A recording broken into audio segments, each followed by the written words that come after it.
A terceira fase do modernismo, que se iniciou em 1945 e terminou em 1980, representou também o último momento do movimento no Brasil.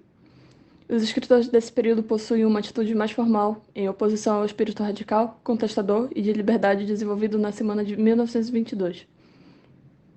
Chegou também na fase de redemocratização do país e durante o início da corrida armamentista representada pela Guerra Fria.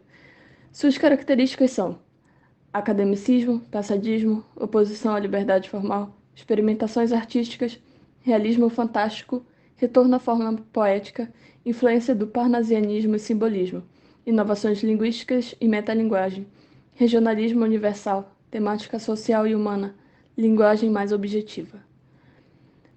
A prosa modernista foi o tipo de texto mais explorado durante a segunda fase do modernismo. Ela se divide em três tipos: a prosa urbana, a qual a sua principal característica é a ambientação nos espaços da cidade. Sua principal escritora é a Lígia Fagundes Telles. Já na prosa regionalista, temos como principal precursor o Guimarães Rosa, e as suas características são, por outro lado, absorver aspectos do campo, da vida agrária, da fala coloquial e regionalista.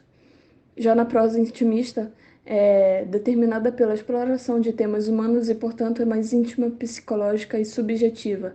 Esses aspectos são observados nas obras de Clarice Lispector.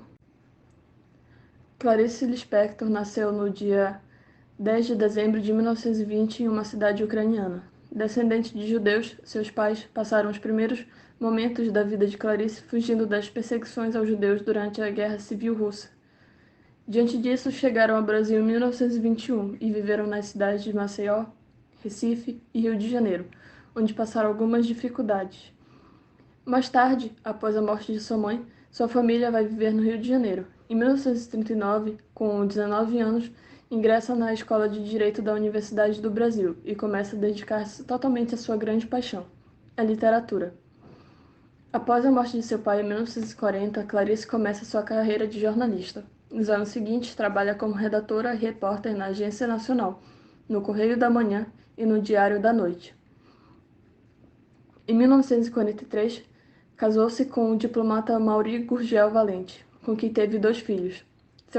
Seu primogênito Pedro foi diagnosticado com esquizofrenia. Seu segundo filho, Paulo, foi afilhado do escritor Érico Veríssimo.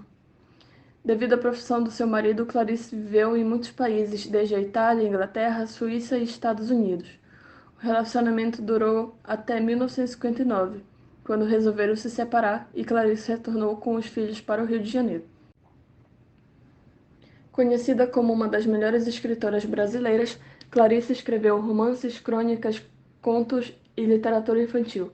De personalidade singular e forte, pouco se importava com as críticas.